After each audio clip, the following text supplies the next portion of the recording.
right. Okay, we'll be back in Genesis 4. I didn't change my the thumbnail on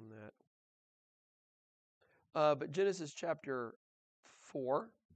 And we're going to I don't want to go into a lot of detail, and there's not a lot of detail on the handout tonight. I just want to kind of hit a highlight here concerning Cain and the conversation between God and Cain, and what is going on between them and with this, because what we find in the conversation that Cain has with God, and then the results of that conversation, it's still very much the same today.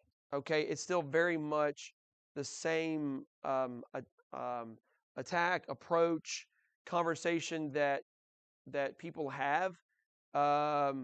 Maybe not consciously having a conversation with God, maybe not having a conversation with another person, but I hope that as you see this, that you'll see society today and just how it all rolls, okay? And also, I want us to notice that this is like the forming of Satan's kingdom on the earth, okay? And so look at verse number 8. I know we've read this before, but we're going to read verse 8, and then we'll read down just to verse number 16. It's a lot of verses, and then we'll go back and make a few comments about it. But the Bible says, "And Cain talked with Abel his brother, and it came to pass when they were in the field that Cain rose up against Abel his brother and slew him. And the Lord said unto Cain, Where is Abel thy brother? And he said, I know not. Am I my brother's keeper? And he said, God said, What hast thou done? The voice of thy brother's blood crieth unto me from the ground. And now art thou cursed from the earth, which hath opened her mouth to receive thy brother's blood from thy hand. When thou tillest the ground, it shall not henceforth yield unto thee her strength. A fugitive and a vagabond shalt thou be in the earth. And Cain said unto the Lord, My punishment is greater than I can bear. Behold, thou hast driven me out this day from the face of the earth, and from thy face shall I be hid, and I shall be a fugitive and a vagabond in the earth. And it shall come to pass that everyone that findeth me shall slay me. And the Lord said unto him, Therefore, whosoever slayeth Cain, vengeance shall be taken on him sevenfold. And the Lord set a mark upon Cain, lest any finding him should kill him. And Cain went out from the presence of the Lord and dwelt in the land of Nod on the east of Eden." Now we're going to go all the way down through verse through verse 23. We may mention just a few things about that as just a wide brush. I don't want to go into too much detail about that. I really don't, because I don't think that is necessarily for our study on the idea of the kingdom and seeing the two kingdoms at war. All of the other things they are important, but I just don't think that for right now where we are in our study. Now, although God does not have this conversation like this with people today, at least that we know of, all right, as far as we know, God is not audibly communicating with those that are against him, because Cain is against him in this way, okay, as far as we know, all right. But the conversation's emphasis is how God's kingdom and Satan's kingdom see and view each other. So how does the kingdom of God view Satan's kingdom, and how does Satan's kingdom view God's kingdom? Now that's really important, because this is how do you and I view Satan's kingdom, and then how does Satan's kingdom view us? That's kind of what we see here, okay? Now, in this passage, we have the standard results of humanity yielding to sin. All right, when I say the standard results of humanity yielding to sin, and what is that? Cain lusted. Remember, every man is tempted when he is drawn away of his own lust. He is enticed when sin is conceived, when lust hath conceived, it brings forth sin. Sin, when it's finished, brings forth death. We see that in James 1. We see that in Cain. what does Cain do? Cain has a temptation. There's a lust, there's a temptation. That lust conceived, it brought forth sin, and that sin brought death. Now, the sin and death that it brought to Cain at first was simply just this rejection by God. But then what does it what happens? He kills his brother, okay? And we'll study that, but we see that. Now, humanity is comprised of three parts. Now, I believe it's three parts. Some think there's only two, but I believe it is three. That is spirit, soul, and body. Okay, some people think that the soul and spirit are combined, and they are in that just like mixed together, and there's a separation of soul and spirit. But I believe that humanity is in three parts: spirit, soul, and a body. Now, the spirit of man is the part of man that communicates with God. It is believed that this is the place where the Holy Spirit lives inside of us, like our spirit with the Spirit. The spirit of man seems to be that part of humanity that can resist the urge to quit or not to quit when we can't go on. Like like when we were talking about that skier back in 18, that guy that I always talk about that fell. He's in 68th place, and then he comes back and wins. Okay, the spirit of man is what drives us. Like even though it's dead to God, it is dead in Ephesians 2, right? But the Spirit is what drives us. It's what moves us. The spirit of man is what makes mankind, okay? There's a spirit of animals, like the soul, or a spirit of an animal, and then there's a spirit of humanity. It's what makes us human, okay? But then there's the soul of man. Now, the soul of man is what makes a man or a woman a woman. Now, I don't mean just biologically, okay, like in the biological makeup, the chromosomes in that, but I mean what makes a man, and what makes a woman. That's the soul is who the person is. The soul is our psyche, which is another word that the soul is. Psyche. It's the part of humanity that reasons and that uses rational thought, our soul. Now, the soul of mankind seems to be linked to the mind and the brain of humans. There's disagreement on that. Some people think that maybe the spirit is the mind of man, and I wouldn't argue necessarily with that. But there does seem to be a link between the soul, the mind, and the brain. Now, when we are thinking in our brains, we are also thinking with our minds. Okay? When we think certain thoughts, certain parts of the brain, when is being scanned, can light up and they'll fire off. Like you see something on TV, a part of the brain will fire off. Okay, you think about something, another part of the brain works and is active. Now, when we are sad or when we are happy, those are emotional feelings, right? We think of emotional things, but those things are seen in the brain because they're connected. Our feelings, our minds, our emotions, our brain. Now, we are fearfully and wonderfully made, God says, okay? The brain and mind cannot really be separated, okay? Yet, our consciousnesses cannot be harnessed, okay? They just can't be grabbed, though. Our soul seems to be our life force, okay? Now, our souls are lost, like we're separated from God, and our spirits are dead before we are born again or regenerated. Now, before and even after we are saved, our souls can be corrupted with sin, okay? Our souls and our conscience seem to be linked together. Our souls, minds, brain, our consciousnesses, they all seem to be linked. Now, I'm saying, I know it sounds weird, like, why are we talking about all this? Because we're going to look at how Cain responds, how he reacts, how he responds. So all of these elements can be corrupted. Our spirits are revived. Okay, our souls are, okay, this is going to sound weird also. Our souls are saved, but our minds are not fully saved. Like it's all process. But they all can be corrupted. Our thinking they can be so corrupted that our thinking is no longer rational and logical. Our thinking can become contaminated. Now, so here we have a lot of verses. I want you to turn to Romans 1. So bear with me as we read this. Okay. Romans 1. The passage that is there on Isaiah 50, can't read. Isaiah 5 and 20 is just about woe to those that call evil good and that call good evil. Okay, woe to them. We've mentioned that. You know, what is good is being called evil. What is evil is being called good. And so what we're going to see here in Romans 1 is that I don't want to read, I'm going to read these verses. I'm not going to give a lot of commentary or explanation about it. Maybe just hit a couple of highlighted points as we read this. But what I want you to, as we're reading this, I want to go ahead and put this in your mind so that as we're reading it, that you can see it.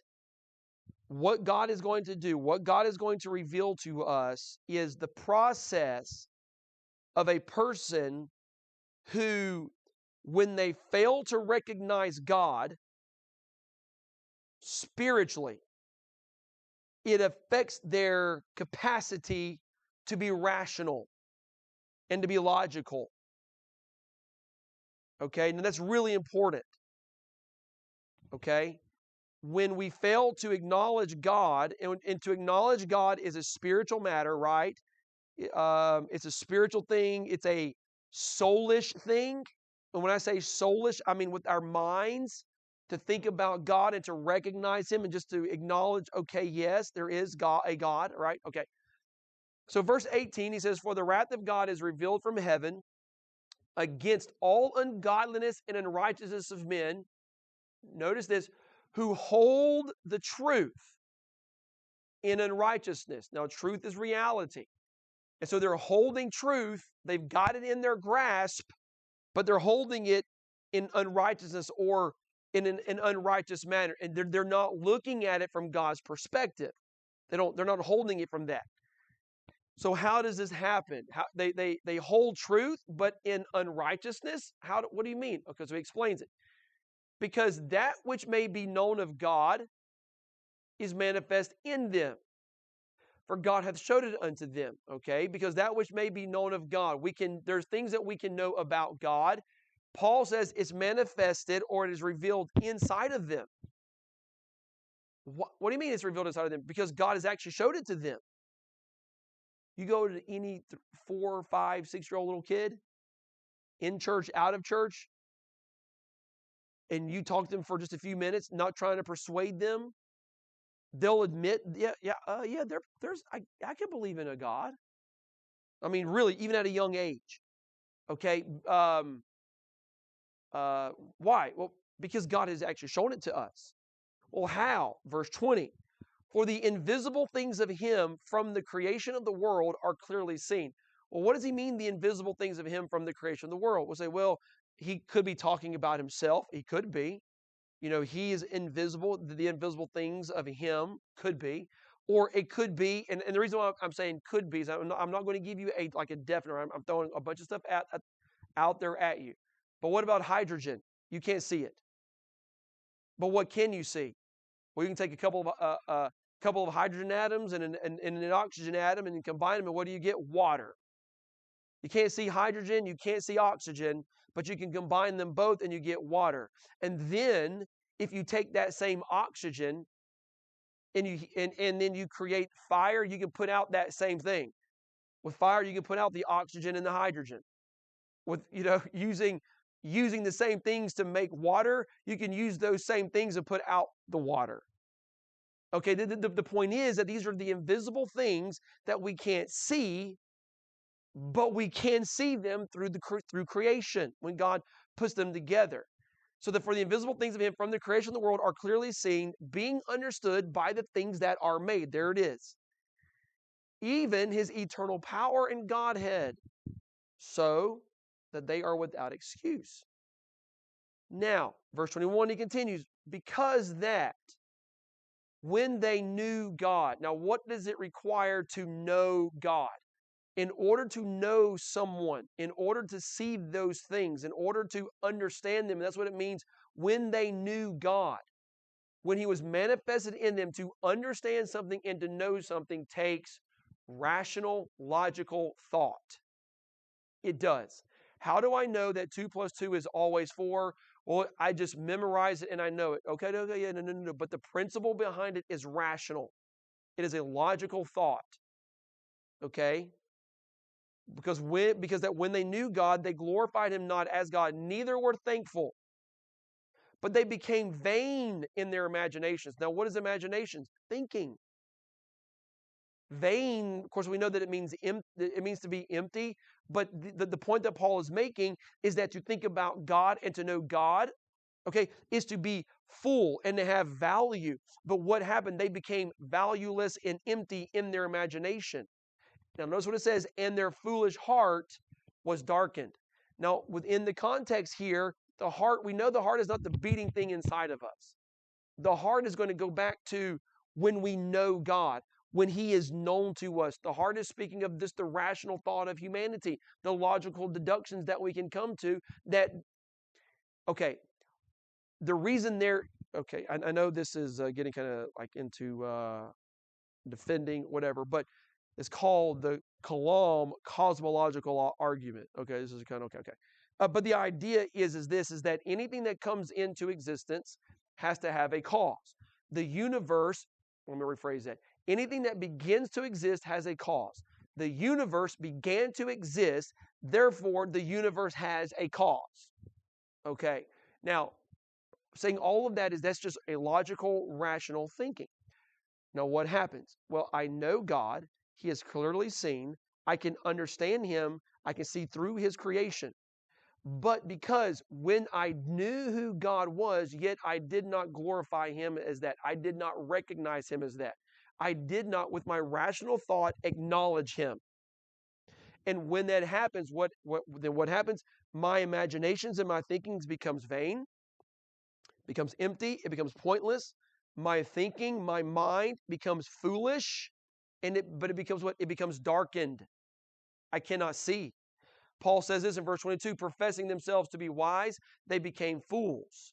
And because of this, they changed the glory of the uncorruptible God into an image made like to corruptible man, and to birds and four-footed beasts and creeping things. And so, in other words, we make God into just some idol. We make God into some animal. We make God into something that we can relate to. Okay?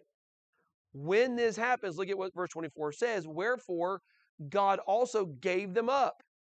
In other words, or to their uncleanness, through the lust of their own hearts, or their minds, their own thinking, to dishonor their own bodies between themselves. So I'll pause with verse 24. When this process is happening, they have a rational mind, they have rational thought, but now all of a sudden they reject God. Their rational thought and their mind is becoming distorted when it comes to things of God and darkened. And when this is beginning to happen, what does God do? God gives them over to this. If this is what you want, God says you can have it. That's what it means to give them up over to it. Then we come to verse 20. They begin to dishonor themselves. Verse 25, who changed the truth of God into a lie. So notice this. That goes all the way back up to verse number 19. Verse 18, 19. They held the truth in unrighteousness. Now what are they doing? Now they're changing the truth of God into a lie, and they worship and serve the creature more than the Creator, who is blessed forever. Amen. Okay, so they're worshiping man, they're worshiping the creature more. Verse 26, for this cause God gave them unto vile affections, for even their women did change the natural use into that which is against nature, and likewise also the men, leaving the natural use of the woman, burned in their lust one towards another, men with men, working that which is unseemly, and receiving themselves that recompense of their error, which was meat. And even as they did not like to retain God in their knowledge, God gave them over to a reprobate mind to do those things which are not convenient. And the idea of convenient here is natural. Okay, it's not convenient. It's not natural. It goes against nature. Being filled with all unrighteousness. So this is homosexuality. In verse 28, this is the degradation of society. When we come to this point when homosexuality is received and accepted, God is giving that people over to a reprobate mind, which doesn't mean they can't be saved or repent, or a Christian can't fall into sin, but within this, he just gives them over to this mind. Now, I went through all of that because that is Satan's kingdom that is at work. Now, keeping that in mind, we're going to go back to Genesis chapter 4, okay? And I want us to look at Cain. And I want you to see, kind of like, not in real time, that's kind of weird to say, but how this plays out in Cain's life. He is a man with rational thought. He is a man with logical reasoning, but by the end of it, he is not. And he is going to twist and distort the truth of God. Now, he doesn't go running after some other man, and and homosexuality and all that, as Paul lays out in Romans 1, but we see that he is going to distort the truth. Okay, he's going to twist it. Okay, now, so just three quick thoughts, honestly, and I just want to hit this, not quick, but it's not real deep, just a little bit of explanation on the passages, but I want us to see this. Okay, now, we have the insidiousness of Satan's kingdom. Okay, now, when I say that Cain is someone with rational thought, logical thought, okay, we know that because of the question that God asked him in verse number 6 and verse number 7. Why are you wroth? Why are you angry? Why is your countenance fallen? If you do what is right, well, you'll be accepted. And if you do not do well, sin's lying at your door. You need to get control over this, Cain. Sin desires to have the rule over you, and you need to get the rule over this sin. You need to get this squared away. That is rational, logical conversation. That it is. That is not dealing with the crazy man. That is not dealing with someone who can't think. That is not dealing with someone that doesn't and cannot perceive the truth. He is talking to someone that is rational here. Okay. Now, all right, so saying that. Now, the insidiousness. Now, as we examined last week, Cain killed Abel because Abel was a righteous man and his works were righteous. We saw that last week, right? Now, on the surface, this makes no sense. Why kill someone because they are more righteous than you? Brother Phil's more righteous than me. I am angry about that, so I'm going to punch him in his nose. What sense does that make? I'm going to slash his tires. What sense does that make? He's doing what he does. I'm doing what I'm doing. So why am I going to go beat him up? Are you seeing? Okay, so this is the point. Now, who established this standard? Now, who said that Cain was wicked and evil and Abel was righteous, right? Well, who's to say that? All right. Now, we know that God is the one that said that, but this is the point. This is not the case of an argument that's gotten out of hand, where we have two brothers, they start fussing and fighting, and we have a domestic dispute, and he picks up a rock, and he just hits his brother in the head because he's mad. No. This is not about defending oneself. Abel isn't charging at Cain with his shepherd's stick. Cain, I'm done with you. No. What's the point? The point is that this is completely spiritual. There is no logical reason for this. There is no rational reason for this whatsoever. Okay? But this is how Satan's kingdom responds with truth. They get angry and they want to silence the righteous one. They want to shut them down. They want to shut them up. It has always been that way. All throughout church history. I am amazed when you have a Muslim or a Christian's debate, or a Christian and an atheist will debate, and the atheist is like, well, look at all of the violence that the Christians have committed. Christians have not committed any violence. You would say, what do you mean? Well, maybe some, but what about the Crusades? What about the Crusades? The Crusades was in response to the Muslims taking over North Africa and all of Southern Europe and the Middle East. And so the kingdoms and the countries of France and Britain, they're like, the Muslims aren't going to come up here. No. Now, they went in the name of Christianity, okay, but what are they doing? They are defending an enemy from taking over their land. Well, fair enough. That is not that. They might want to call that religious, but if China attacks America, I sure hope we fight them back. Whether they're communistic or not, or Christian, no, stay away. Okay, well, what about the Inquisition? Well, that wasn't true Christians. They were killing true Christians. The Inquisition in Spain, okay, the Catholic Church killing them. Then you have the Calvinists, the Reformers. A lot of them were killing Baptists, throwing them in the rivers, throwing them in, drowning them, burning them. It's kind of crazy. Okay, these are all fringe groups. My point is that there's no logical, rational reason why Cain killed his brother Abel. We know what the New Testament says. That's why we studied it last week. So we know one was righteous, one was wicked, but why? Because it's spiritual. So what? And this is what Satan's kingdom always does.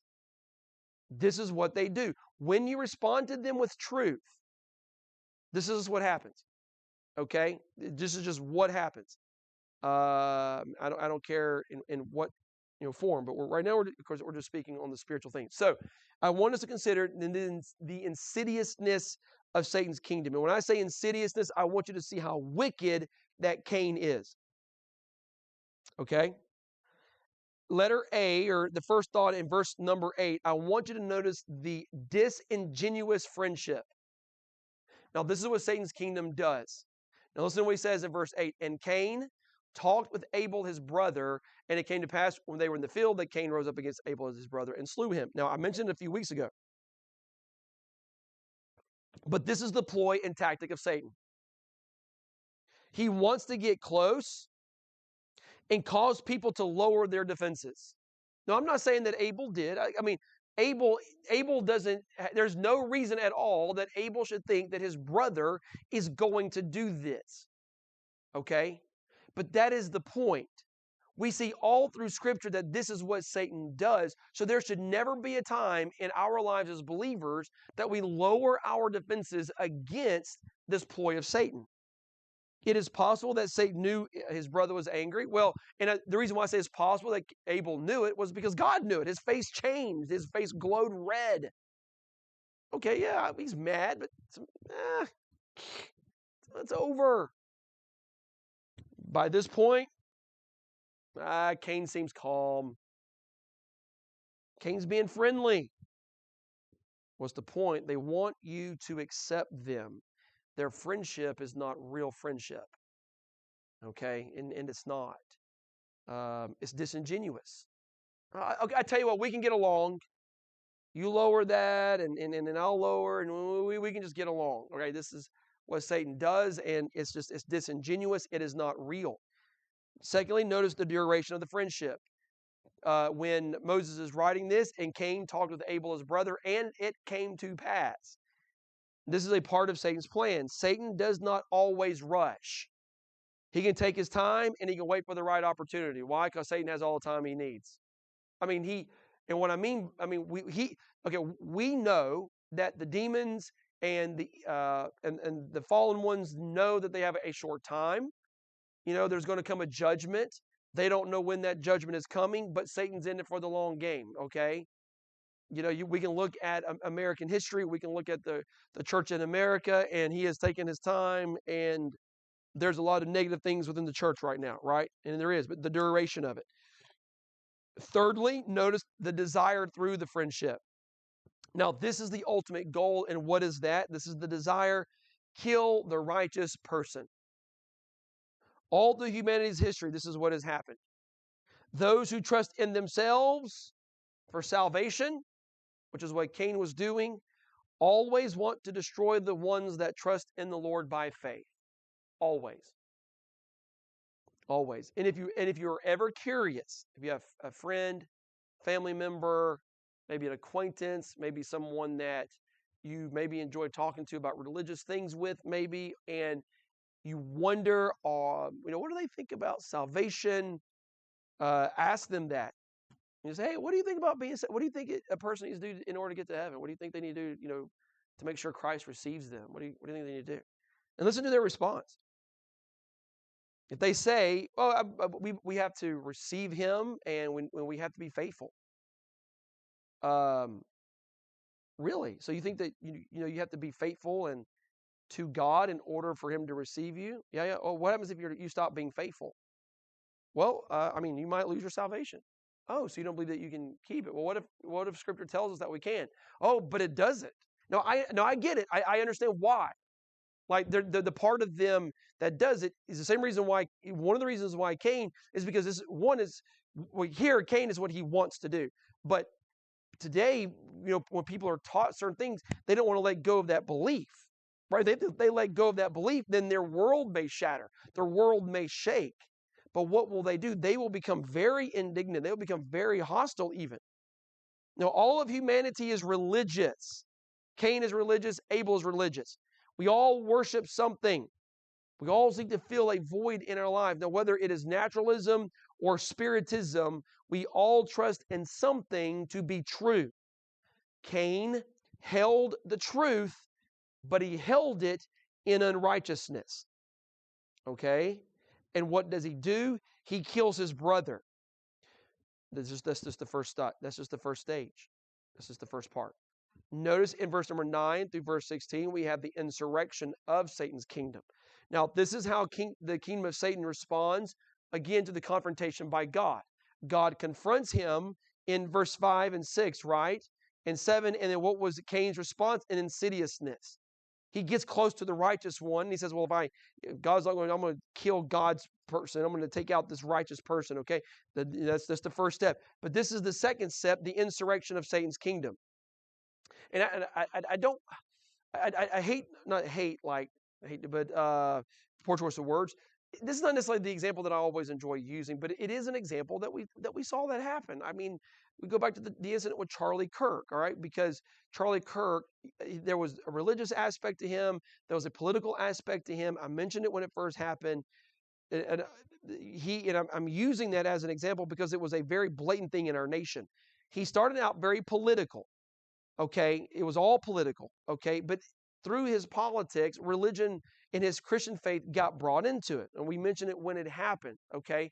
And so people hated him for two reasons. One, his political position and his religious position. Like they hated him for both of these things. Now, but what we are about to see here in the next part is very similar to what we saw happen then. And you say, what do you mean the insurrection? So notice verse number 9. Now, I'm not going to examine God's questioning. I want to focus on Cain. That's what I want to focus on. So verse number 9, and the Lord said unto Cain, where is Abel thy brother? So he's confronting him. Where is he? Now, verse number 9. He said, I know not. I don't know. Am I my brother's keeper? Am I responsible for him? I want you to notice what is the, I don't say the tell sign, but what is the tell sign? There's a deflection of responsibility. What do? He pushes it off. I don't know. Am I supposed to keep up with him? That is deflecting off of his responsibility. Now, the point is, and responsibility, and we see this all through Scripture, that humanity, that we are each other's keepers. We are to help one another. We are created to serve the creation of God. You are God's creation. I should serve you. I am God's creation. You should serve me, back and forth, right? We're to help one another. We're to look after one another, right? Even the law of Moses, I mean, he says, to the poor and to the stranger, when it's time for harvesting and it's time for reaping, and you go and don't reap the corners of the field, cut in, leave that for the poor and the stranger. When you're picking up and you're gathering and you begin to drop things and things fall on the ground, leave that for the poor and the stranger to come in and to pick up. Well, what is that? That's helping the poor. Now, the poor is supposed to help themselves. They go out and get it. I don't just walk up and necessarily hand it to them within the law, right? They do what they can do, but God made sure they were provided for. And when they're taking care and they're working to provide for themselves, God says you help them, right? So what's the entire point? Well, my point is that yes. And so what is Cain doing? Cain is deflecting. He is taking the attention from what he did to focus on whether or not it is his responsibility to watch over his brother. There is a deflection of responsibility of the knowledge of what happened. Well, what do you mean what happened? I don't know. Am I supposed to keep up with him? He's pushing it away from himself. Cain is running from God. He knows what he has done. He knows that he is guilty, but he's deflecting from this. Okay? Now we see the curse of God. What have you done? The voice of your brother's blood crieth unto me from the ground. Now art thou cursed from the earth, which hath opened her mouth to receive thy brother's blood from thy hand. When thou tillest the ground, it shall not henceforth yield unto thee her strength. A fugitive and a vagabond shalt thou be in the earth. Now, this is the revelation. This here is the revelation that he's not thinking rationally and logically. And that sounds really weird to say that. Okay? To deflect off of responsibility. So like I'm gonna say this, and I may repeat it, but like after Charlie Kirk was shot and killed, like a week or 2, 3 weeks after that, what was it? What was a narrative that was being propagated and promoted? What do you mean? He had it coming. Listen to how mean he was. Listen to how hurtful. Okay, what are they doing? They're deflecting off of the responsibility of it.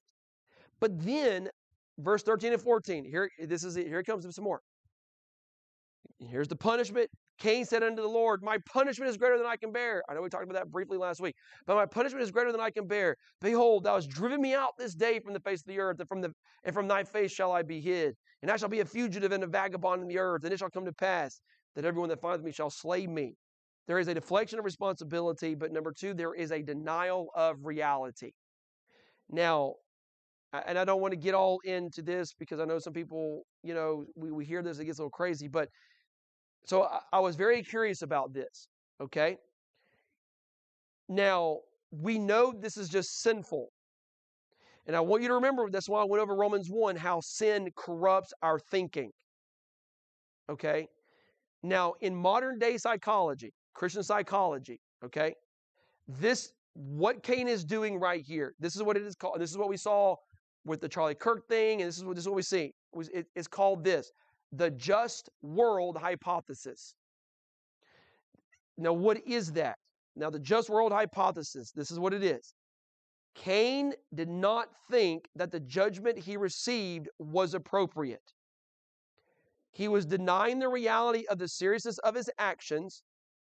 He did not deny the action, but the reality of the seriousness of it. This is why. And this is the just world hypothesis.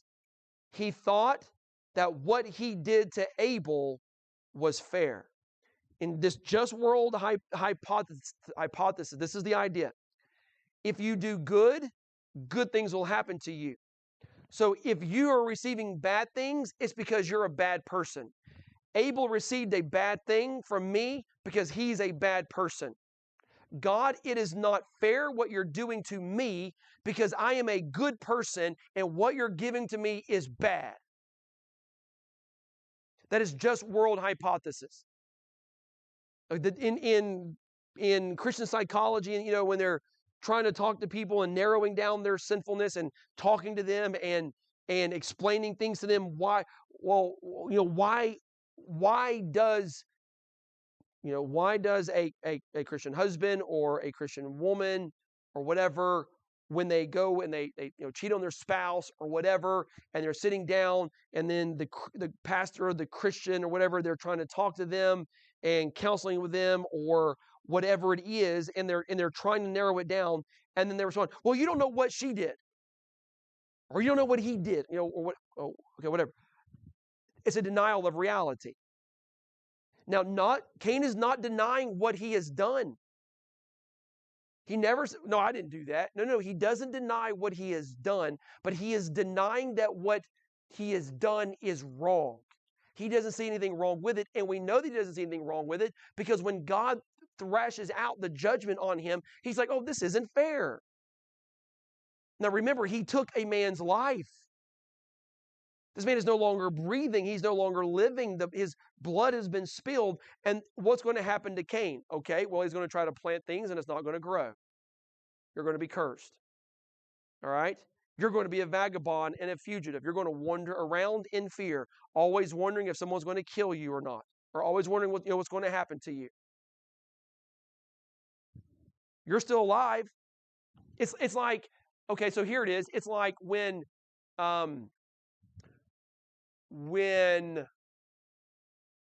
someone murders, just like this, they murder someone, and then they're caught, they're tried, they're found guilty, and they get 25 years in prison.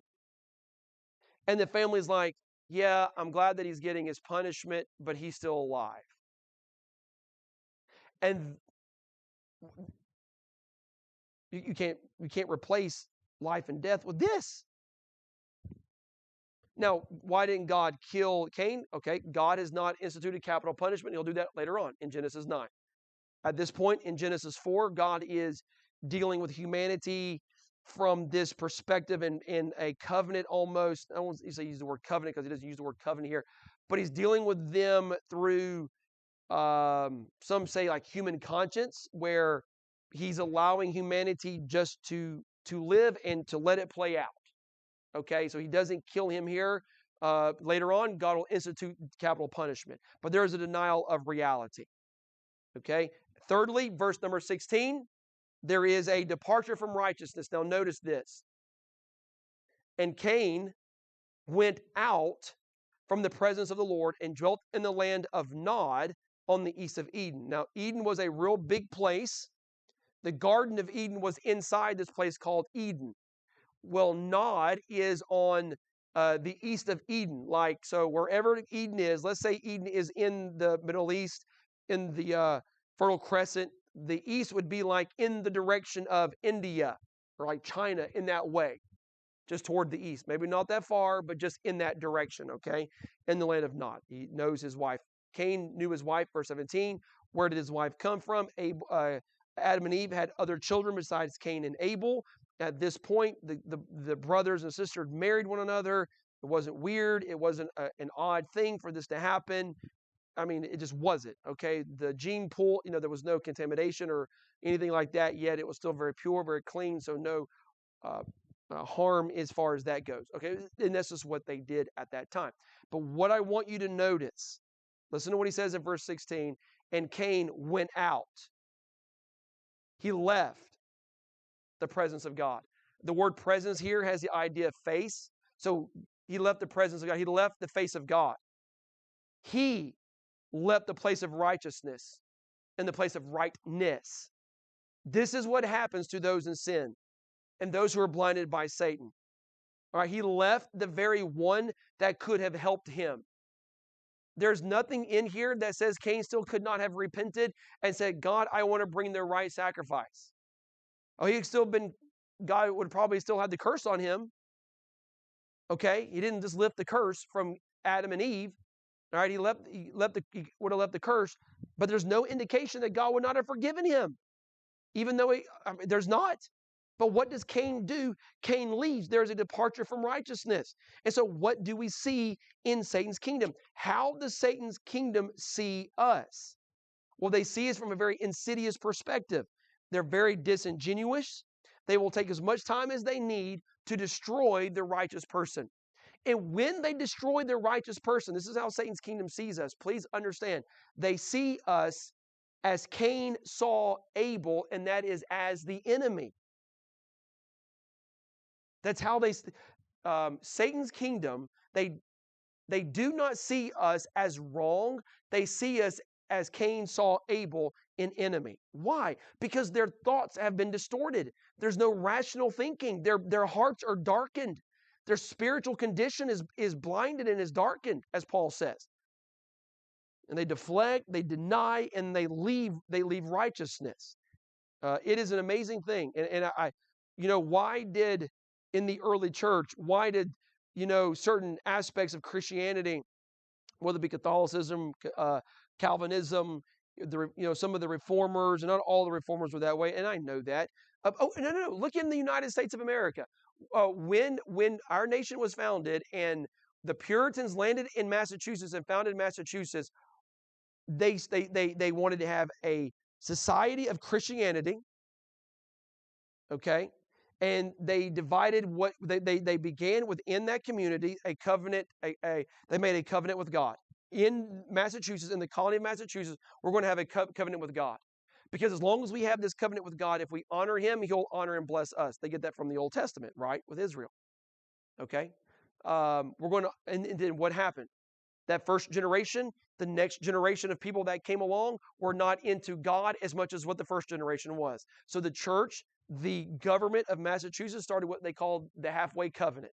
Now, the halfway covenant allowed Christian parents to baptize their children into the church. And even though they were not Christian, they were considered members of Christ's body. As long as they're in church, we can still mold our community. They were forcing people basically to live in this righteous way. Well, a few years later, we have the Salem witch trials.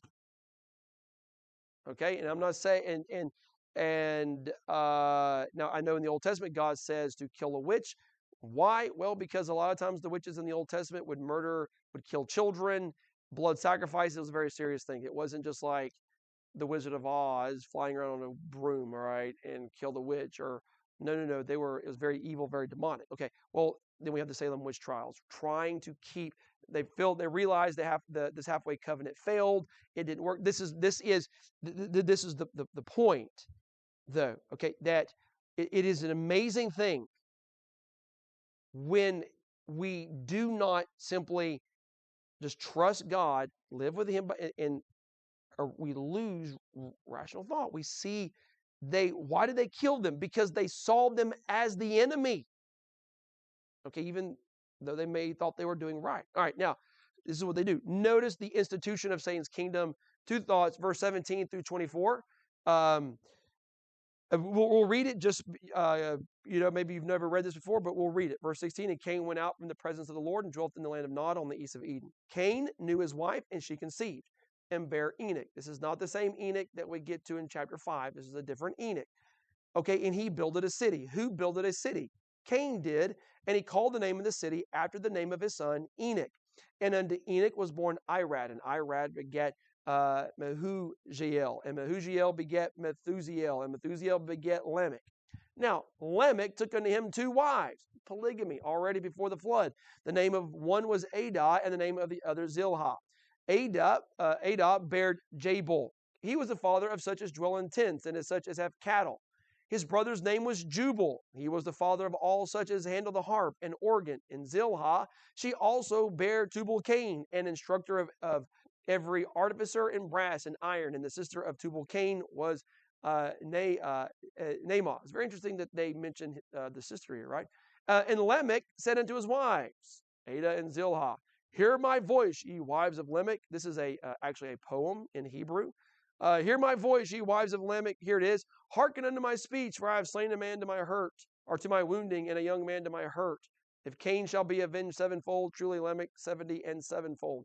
So someone attacked this man, and out of defense, boom, he killed him. He defended him. Okay, very interesting. But this is what I want you to see, the institution of Satan's kingdom. Now, in this section, we read about Cain and his family's descendants. Now, there is nothing wrong with what is taking place here as far as what we see, right? Cain leaves. He has a child. He starts a city, names the city after his child, and society and civilization begins. And this has been happening, when this happened then, Noah gets off the ark, happens again, and it's been happening ever since, right? Now, the focal point is that when he left the presence of God, he established a city or a kingdom on the earth. He's establishing a city. It's a kingdom. This is what Satan does. And there's nothing wrong with establishing the city. Now, hear me. Okay, I don't want you. But what I want you to notice is what Satan does. He establishes a kingdom. He rejects God, or he rejects God, or he rejects God in order to establish this kingdom. In verse 17, we see the establishment of the kingdom, right? Again, it may seem odd. It happens today when people are confronted with the truth. When they reject the truth, then they become a little hardened to the truth. In Romans 1, we see that. They become hardened, they become darkened. What do? They drift further and further along. This is what Cain does. He drifts further and further along and away until they come to a point and they establish their kingdom of beliefs and behaviors. We see this today with the push of many different isms. God told Cain that he would be a vagabond and a fugitive. Now, the idea of these words is that he would always be shaking. That's the word, fugitive, and it means to shake like a leaf. It may be a reference here to like fear, maybe, because Cain says it later on, if anyone who finds me will kill me. And then he would be moving, the word vagabond. It means restless, never able to settle down. All right, now this seems to suggest that he would never settle down because of fear, because of this shaking. So what does Cain do? Cain establishes a city. Why? The emphasis is that he would never have true peace and rest outside of this city that he's making. What is Cain doing? Cain is trying to establish a place of peace and rest. And this is not going against God's word, right? He's going to be a fugitive. He's going to be a vagabond. And he is. He's going to wander throughout the earth. And so what does Cain do? Cain says, fine, I'm going to establish my own city. I'm going to establish a name for my family. Enoch will be the name of my city. This will be the place that I am safe. And I can be king. I can be ruler. Okay?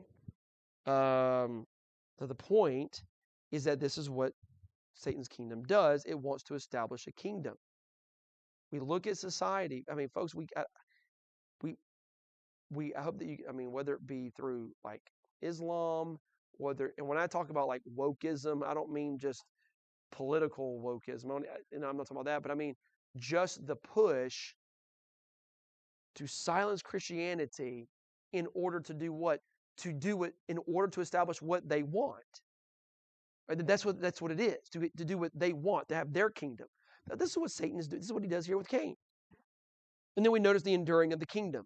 And in verse 17, we see it throughout, right? Cain has a son, names him Enoch. After his son is born, he names the city after his son. It is significant. Why? Because this reflects Cain's desire to create a lasting legacy. He desires for his son's identity to be in this city. Now, whatever this city will become, Cain desires it to reflect him and his family. This is what Satan does, and this is what sin will do. It desires to bring others into it. It desires to endure. This first civilization was very much about advancements.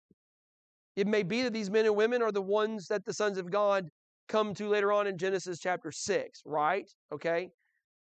And what does seem to be taking place is that God is showing us the development of an ungodly line. And I mean, yes, Seth's line and Cain, but that's not the sons of God, all right? Seth's line is not the sons of God. At least I don't believe that, all right?